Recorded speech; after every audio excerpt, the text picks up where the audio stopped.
नमस्कार दोस्तों, स्वागत है आप सभी का आज के पोस्ट मार्केट एनालिसिस वीडियो में। उम्मीद करता हूँ आप सभी बढ़िया होंगे। दोस्तों, अगर आज के पूरे ट्रेडिंग सेशन को सिर्फ एक लाइन में समराइज करना हो, तो मैं यही कहूँगा कि आज भी मार्केट ने वही किया जो पिछले कुछ सेशन से लगातार देखने को मिल रहा है। पूरे दिन इंडेक्स को एक छोटी सी रेंज के अंदर घुमाया गया और एक्सपायरी के आखिरी कुछ मिनट्स में ऐसा मूव दिया गया कि ज़्यादातर रिटेल ट्रेडर्स समझ ही नहीं पाए कि आखिर हुआ क्या। अगर आज के मार्केट की बात करें तो सेंसेक्स लगभग 200 से 250 पॉइंट्स की रेंज के अंदर ही पूरा दिन ट्रेड करता रहा। वहीं निफ्टी भी लगभग 70 से 80 पॉइंट्स की रेंज में ही अटका रहा। मतलब ना कोई स्ट्रॉन्ग अप ट्रेंड देखने को मिला और ना ही कोई कन्विंसिंग डाउन साइड। पूरे दिन मार्केट बस एक ही रेंज में घूमा और आखिरी के कुछ मिनट्स में पूरा गेम बदल दिया गया। दोस्तों, अगर इसी तरह का मार्केट रहना है तो कई बार लगता है कि पूरा दिन स्क्रीन के सामने बैठने का कोई फायदा ही नहीं है। आजकल सिचुएशन ऐसी हो गई है कि कई बार 310 या 315 के बाद ही असली मूवमेंट देखने को मिलती है। किसी दिन कॉल प्रीमियम भाग जाता है, किसी दिन पुट प्रीमियम भाग जाता है, और जो ट्रेडर पूरा दिन मूवमेंट का वेट करता रहता है उसके हाथ अक्सर कुछ खास नहीं लगता। भाई लोग, अब बात करते हैं सेंसेक्स की। आज ओपनिंग के बाद सेंसेक्स लगभग 78,625 से लेकर 78,772 के बीच ही ट्रेड करता रहा।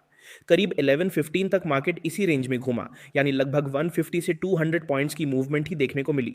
उसके बाद एक बार मार्केट ने 78,772 के ऊपर निकलने की कोशिश जरूर की, लेकिन उसके बाद भी कोई स्ट्रॉन्ग ब्रेकआउट देखने को नहीं मिला। बल्कि पूरा सेशन 78,772 और 78,894 के बीच ही निकल गया। मतलब पूरा दिन बायर्स और सेलर्स दोनों ही एक लिमिटेड रेंज के अंदर फंसे रहे। सबसे इंटरेस्टिंग चीज ये रही कि लगभग 310 से 315 के आसपास सेंसेक्स करीब 78,772 के पास ही ट्रेड कर रहा था। लेकिन उसके बाद सिर्फ कुछ ही मिनट्स में मार्केट ने लगभग 200 पॉइंट्स की रैली दिखाई और क्लोजिंग 78,954 के आसपास करवाई। और यही वो मूवमेंट थी जहां मैक्सिमम रिटेल ट्रेडर्स फंस गए, क्योंकि पूरा दिन मार्केट ने किसी को डायरेक्शन ही नहीं दी और आखिरी कुछ मिनट्स में प्रीमियम का पूरा गेम बदल गया। इसी वजह से आज सेंसेक्स में भी मैक्सिमम ट्रेडर्स के लिए ट्रेडिंग काफी चैलेंजिंग रही। भाई लोग, अब सेंसेक्स के लिए कल का प्लान देख लेते हैं। कल के लिए सबसे पहला और सबसे इंपॉर्टेंट रेजिस्टेंस 70,000 का रहेगा। आज भी मार्केट इस लेवल को क्रॉस नहीं कर पाया और फिलहाल ये एक मेजर रेजिस्टेंस बना हुआ है। अगर सेंसेक्स 70,000 के ऊपर निकलकर सस्टेन करता है तो सबसे पहला अपसाइड लेवल 79,150 का होगा। अगर ये भी क्रॉस हो जाता है तो उसके बाद 79,290 का लेवल देखने को मिल सकता है।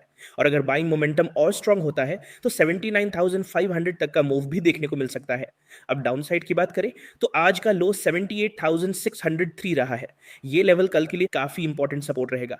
अगर सेंसेक्स 78,603 के नीचे ट्रेड करना शुरू करता है तो सबसे पहला डाउन साइड टारगेट 78,500 का बनेगा। और अगर 78,500 भी टूट जाता है तो उसके बाद अगला लेवल 78,330 का देखने को मिल सकता है। और अगर सेलिंग प्रेशर और बढ़ता है तो उसके बाद 78,175 और फाइनली 78,000 तक का मूव भी देखने को मिल सकता है। भाई लोग, अब बात करते हैं निफ्टी की। तो यह भी आज बिल्कुल वही कहानी देखने को मिली जो सेंसेक्स में देखने को मिली। आज का पूरा सेशन एक बहुत ही छोटी रेंज के अंदर निकल गया। आज निफ्टी 24,604 से लेकर 24,677 के बीच ही ट्रेड करता रहा। मतलब देखा जाए तो 75 पॉइंट्स की भी प्रॉपर रेंज मार्केट ने नहीं दी। सबसे इंपॉर्टेंट बात यह रही कि कल का हाई ही आज का रेजिस्टेंस बना रहा। कल का हाई 24,677 था और आज भी मार्केट उस लेवल को कन्विंसिंगली क्रॉस नहीं कर पाया। कई बार बायर्स ने कोशिश की, लेकिन हर बार वही रेजिस्टेंस मार्केट को रोकता हुआ नजर आया। आज मार्केट लगभग 24,640 के आसपास ओपन हुआ और उसके बाद पूरा दिन 24,604 और 24,677 के बीच ही घूमता रहा। मतलब निफ्टी 50 में भी आज किसी को प्रॉपर डायरेक्शनल मूव देखने को नहीं मिला और ऑनेस्टली बोले तो किसी को आसानी से पैसा बनाने का मौका भी नहीं दिया गया। और अगर किसी ने आज निफ्टी में ऑप्शंस ट्रेड किए होंगे तो स्पेशली 310 से 315 के आसपास उसको ये बात अच्छी तरह समझ आ गई होगी कि मार्केट ने आज किसी एक साइड को पैसा देने का मूड नहीं बनाया था। न कॉल बायर्स को क्लियर एडवांटेज मिला और ना ही पुट बायर्स को। एक और चीज जो आपको नोटिस करनी चाहिए वो ये है कि आज हम 24,636 के आसपास क्लोज हुए हैं। इससे पहले पिछले सेशन में हम 24,624 के आसपास क्लोज हुए थे। मतलब इतनी मूवमेंट के बाद भी क्लोजिंग लगभग वहीं की वहीं रही। सिर्फ कुछ पॉइंट्स का डिफरेंस देखने को मिला। ये क्लियरली बताता है कि मार्केट अभी भी एक स्ट्रॉन्ग रेंज बाउंड फेज में चल रहा है। और दोस्तों हैरानी की बात यह है कि आज मार्केट के पास ऊपर जाने की वजह भी थी। रिलायंस इंडस्ट्रीज लगभग 3.5% की जबरदस्त तेजी के साथ ट्रेड कर रहा था और क्लोजिंग भी उसकी इसी जोन में हुई। कल कंपनी के रिजल्ट्स आने वाले हैं, इसलिए स्टॉक में अच्छी बाइंग देखने को मिली। इसी के साथ स्टेट बैंक ऑफ इंडिया भी अच्छा परफॉर्म करता हुआ नजर आया, क्योंकि 7 अगस्त को उसके भी रिजल्ट्स आने वाले हैं। वहीं आईसीआईसीआई बैंक, एटर्नल और टाइटन भी पॉजिटिव साइड पर ट्रेड करते हुए मार्केट को सपोर्ट देते नजर आए। लेकिन दूसरी तरफ वीकनेस भी कम नहीं थी। आईटीसी मार्केट को सपोर्ट नहीं दे पाया, टीसीएस में प्रेशर बना रहा, भारतीय एयरटेल पर रिजल्ट्स का इफेक्ट देखने को मिला। इसके अलावा Mahindra and Mahindra, Kotak Mahindra bank, JSW steel और टाटा स्टील जैसे स्टॉक्स भी प्रेशर में ट्रेड करते हुए नजर आए। खासकर मेटल सेक्टर में वीकनेस बनी रही और इसी वजह से रिलायंस जैसे हैवी वेट स्टॉक की स्ट्रॉन्ग रैली के बावजूद निफ्टी एक बड़ी रैली नहीं दिखा पाया। भाई लोग, अब निफ्टी के लिए कल का प्लान देख लेते हैं। सबसे पहला और सबसे इंपॉर्टेंट रेजिस्टेंस है 24,680। जब तक निफ्टी इस लेवल के ऊपर निकलकर सस्टेन नहीं होता, तब तक अग्रेसिव बुलिश व्यू रखना थोड़ा रिस्की रहेगा। लेकिन अगर निफ्टी 24,680 के ऊपर निकलकर वहां सस्टेन करता है, तो सबसे पहला अपसाइड लेवल 24,700 से 750 का जोन होगा। अगर ये जोन भी कंफर्टेबली क्रॉस हो जाता है, तो उसके बाद अगला लेवल 24,790 का देखने को मिल सकता है। और अगर मार्केट में बाइंग मोमेंटम और स्ट्रांग बना रहता है, तो उसके बाद 24,800 का लेवल देखने को मिल सकता है।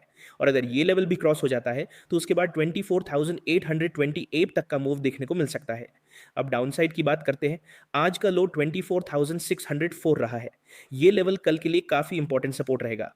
अगर निफ्टी 24,604 के नीचे ट्रेड करना शुरू करता है, तो सबसे पहला डाउनसाइड टारगेट 24,570 का बनेगा।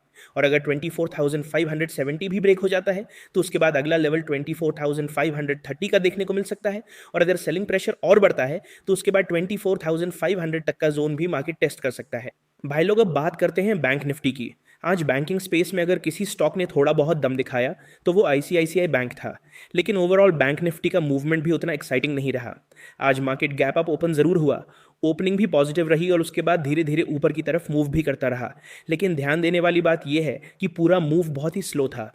अगर आज की रेंज देखें, तो बैंक निफ्टी लगभग 57,714 से 58,176 के बीच ही ट्रेड करता रहा। मतलब करीब 450 पॉइंट्स की रेंज में पूरा दिन निकल गया। सुनने में ये रेंज बड़ी लग सकती है, लेकिन जिस तरह का स्लो और ग्रेजुअल मूवमेंट था, उसमें ऑप्शंस ट्रेडर्स के लिए कोई खास एक्साइटमेंट देखने को नहीं मिली। भाई लोग, अब बैंक निफ्टी के लिए कल का प्लान देख लेते हैं। बैंक निफ्टी में सबसे पहला इंपॉर्टेंट रेजिस्टेंस आज का हाई 58,076 है। मेरी नज़र में जब तक बैंक निफ्टी इस लेवल के ऊपर निकलकर सस्टेन नहीं करता, तब तक अपसाइड के बारे में अग्रेसिवली सोचना सही नहीं होगा। लेकिन अगर बैंक निफ्टी 58,076 के ऊपर सस्टेन करता है, तो सबसे पहला अपसाइड लेवल 58,250 का देखने को मिल सकता है। अगर ये लेवल भी क्रॉस हो जाता है, तो उसके बाद 58,350 का लेवल इंपॉर्टेंट होगा। और अगर बाइंग मोमेंटम स्ट्रांग बना रहता है, तो उसके बाद 58,480 से 58,500 तक का जोन देखने को मिल सकता है। अब डाउनसाइड देख लेते हैं। आज का लो 57,714 रहा है और इस लेवल को रिस्पेक्ट करना बहुत ज़रूरी होगा। लेकिन एक चीज़ बिल्कुल मत भूलना, अगर मार्केट पहले 57,890 के नीचे आना स्टार्ट करता है, तो सबसे पहले दोबारा 57,714 का लो टेस्ट हो सकता है। और अगर आज का लो भी ब्रेक हो जाता है, तो उसके बाद सीधा 56,600 का लेवल देखने को मिल सकता है। और अगर सेलिंग प्रेशर और बढ़ता है, तो उसके बाद 57,450 तक का डाउनसाइड मूव भी बैंक निफ्टी में देखने को मिल सकता है। तो दोस्तों, अगर ओवरऑल देखा जाए, तो आज सेंसेक्स हो, निफ्टी हो या बैंक निफ्टी हो, लगभग हर जगह एक ही चीज़ देखने को मिली। मार्केट ने पूरा दिन रेंज के अंदर ट्रेड किया और किसी भी इंडेक्स ने ऐसा स्ट्रॉन्ग ट्रेंड नहीं दिया जहां ट्रेडर्स कॉन्फिडेंटली पोजीशन होल्ड कर सकें। भाई लोग, आज का पोस्ट मार्केट एनालिसिस यहीं तक। अगर आपको वीडियो पसंद आया हो, तो वीडियो को लाइक करना, कमेंट में बताना आपको वीडियो कैसा लगा और चैनल को सब्सक्राइब कर लेना। मैं मिलता हूं आप सभी से कल प्री मार्केट रिपोर्ट में। तब तक के लिए जय हिंद, जय भारत।